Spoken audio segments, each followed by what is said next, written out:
A gente sabe que a pandemia da Covid-19 vem provocando muitos reflexos na saúde mental das pessoas. E aproveitando que a gente está em setembro, o Sempre Bem começa o programa de hoje falando sobre a campanha do Setembro Amarelo e a prevenção contra o suicídio. E para falar sobre isso, eu estou recebendo aqui o Dr. Cláudio Leite, que é psiquiatra. Bom dia, doutor. Bom dia. Quais são as principais doenças que afetam a nossa saúde mental? Olha, tem várias. Eu gostaria de falar de 3 que são muito importantes e que aumentaram significativamente com a pandemia. A primeira é a depressão, que é quando uma pessoa fica triste, para baixo, todo o tempo, durante vários dias seguidos. Além disso, tem também a ansiedade, que tem mais a ver com nervosismo, com inquietação, dificuldade para relaxar, uma sensação de tensão. E também tem um problema muito grave que tem aumentado na pandemia, que é a dependência química, especialmente a dependência ao álcool. A gente sabe que o suicídio não deveria, mas ele ainda é um tabu, né? Especificamente com os jovens, qual que é a melhor maneira de abordar esse assunto? Olha, realmente esse é um tema muito delicado, mas eu acho o seguinte, que a melhor maneira é abordar de uma forma bem direta, bem clara, sem meias palavras, sentar e conversar e ter um diálogo muito aberto, especialmente dos pais com os filhos, né? Se o pai não conseguir fazer isso, talvez procurar a ajuda de um psicólogo. Muitas vezes, com o profissional, o jovem ele se sente até mais à vontade, ou então de um psiquiatra. Doutora, a gente vai ver agora aqui no nosso telão alguns sinais que as pessoas que estão aí com ideias suicidas normalmente apresentam. Vamos lá? Vamos. Então, ó, aqui tem alguns sinais. Por exemplo, a pessoa fica mais deprimida, fechada e isolada. Com certeza, todos são sinais de depressão, mas a pessoa que ao mesmo tempo ela está isolada, ela não fala com ninguém, ela tem crises de choro, ela tem pensamentos negativos, ela tem baixa autoestima, às vezes passa a ter um certo descuido com a higiene, com os cuidados pessoais, não quer se alimentar, não dorme bem. Então, são vários sinais que aparecem ao mesmo tempo. Sim. E isso é depressão. Apenas ficar isolado não é suficiente para dizer que o indivíduo está deprimido. Tá bom. Não esperar nada do futuro. Uma pessoa sem esperança é um sinal. Sem dúvida é um sinal. O indivíduo deprimido, geralmente ele para de fazer planos futuros, sem nenhum projeto, sem esperança. Escrever cartas de despedida. Isso acontece. O indivíduo que está pensando em se matar, ele se despede dos familiares, se despede dos amigos e muitas vezes ele faz isso redigindo uma carta. Falar sobre a morte. Falar sobre a morte não é pecado, a gente pode falar sobre a morte. O problema é o indivíduo que só fala coisa negativa, ele só fala coisa sobre morte.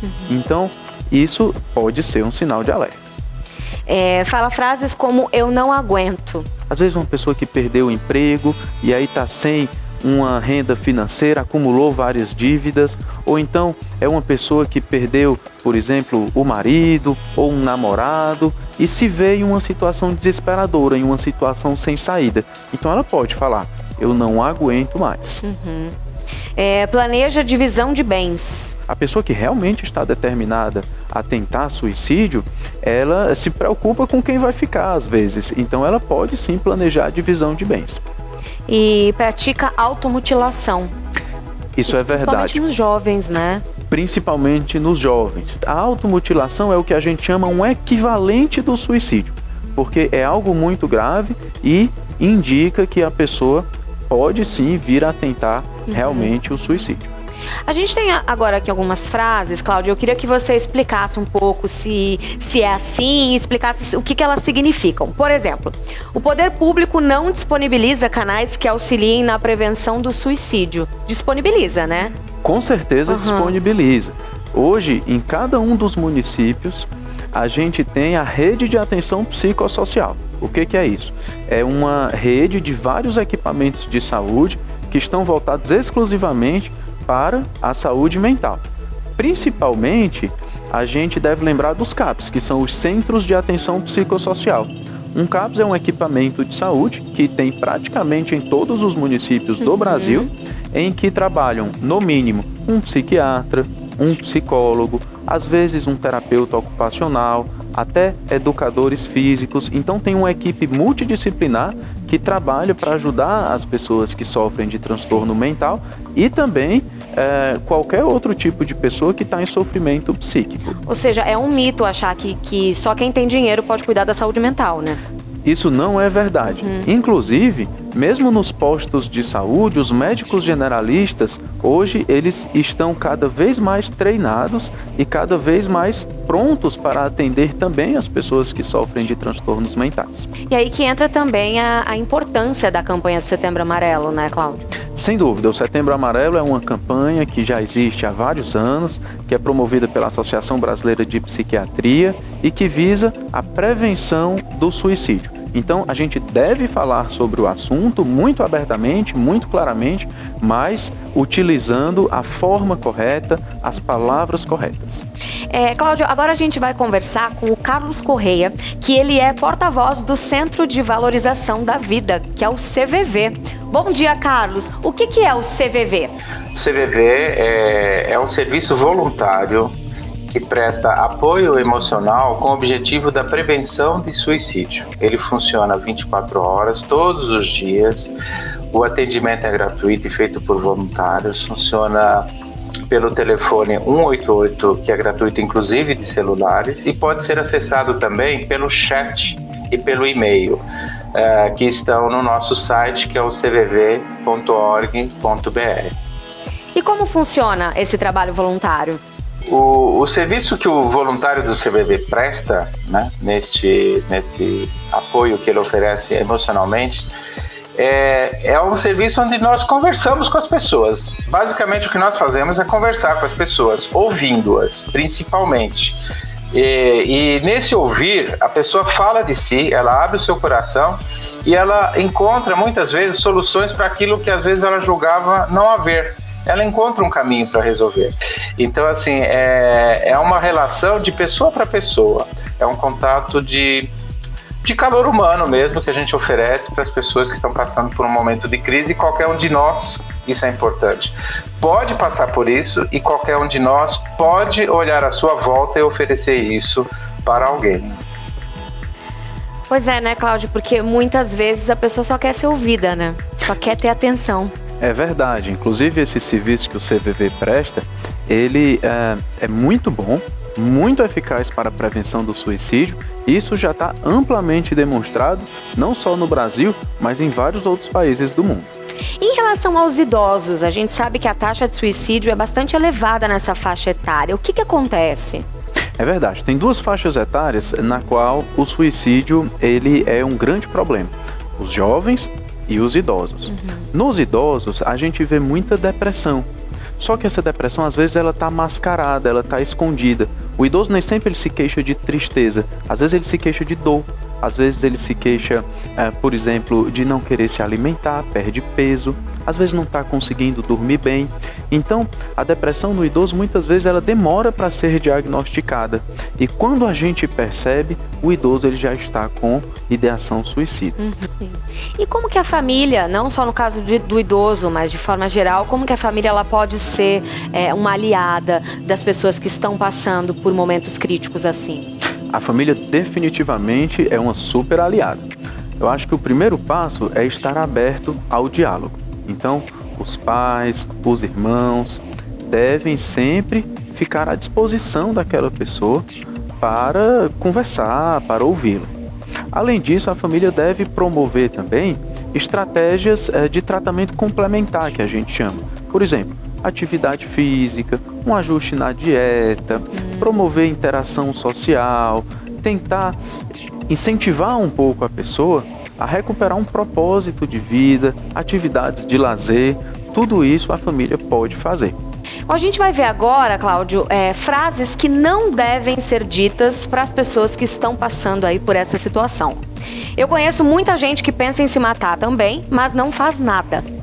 Essa frase definitivamente não deve ser dita, porque quem pensa em se matar realmente pode fazer. Então, o primeiro passo para a ação é o pensamento. Por isso, a gente não deve menosprezar o pensamento suicida e a gente deve já tratar com gravidade, com responsabilidade. Que não é que a pessoa está querendo chamar a atenção. Não tem é muito que a isso, pessoa né? está Que as querendo pessoas chamar a falam atenção. das outras, né? É verdade. Vamos para a próxima. Eu também já pensei em suicídio, mas eu sou uma pessoa forte e consegui superar. Quem tenta suicídio é uma pessoa que está sofrendo de um problema psiquiátrico, de um transtorno mental. Isso não tem nada a ver com ser forte ou ser fraco. Eu até digo que a maioria dos meus pacientes são muito fortes. Por isso, conseguir superar essa situação de dificuldade tem a ver com o tratamento do transtorno mental, tem a ver com o apoio da família, do psicólogo, de uma equipe multiprofissional e não apenas com ser forte ou ser fraco. Bom, a gente vai ver agora, Cláudio, a história da Alessandra Marques, porque ela sofreu com essa situação, mas conseguiu dar a volta por cima. Roda aí. Infelizmente, o assunto suicídio só é mais evidenciado durante a campanha do Setembro Amarelo. Mas a gente deve estar alerta a isso o tempo todo, porque o olhar atento no meio da caminhada pode ajudar a salvar vidas.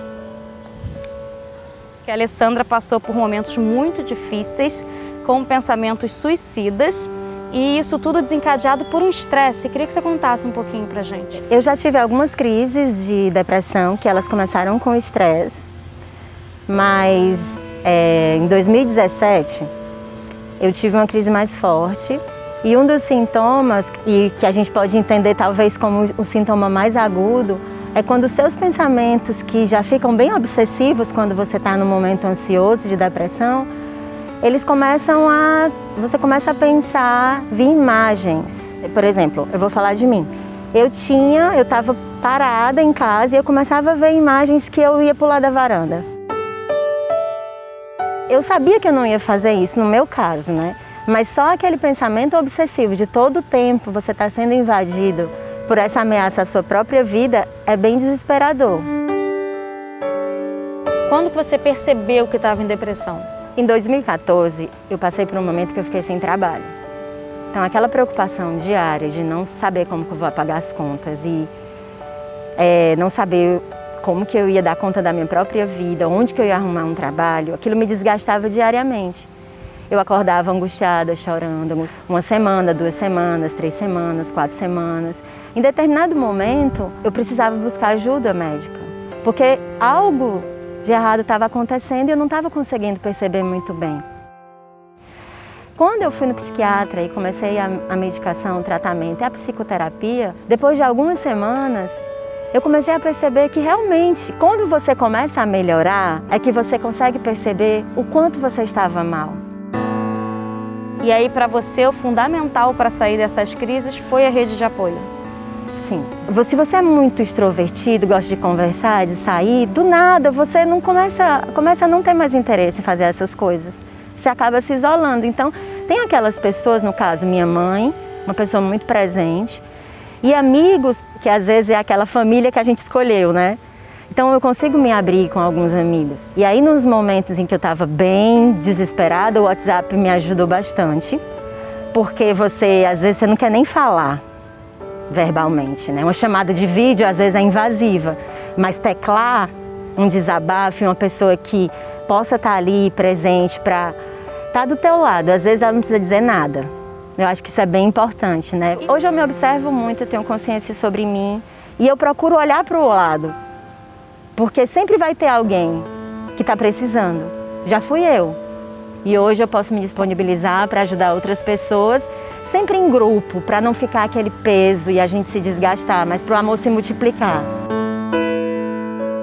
E olha, gente, receber uma boa assistência profissional, como a gente falou aqui, é fundamental durante qualquer tratamento. E no Teleconsultas da PagMenos, você tem acesso a uma variedade de especialistas de saúde, entre eles o psicólogo. O Teleconsultas da PagMenos é um serviço online, prático e fácil.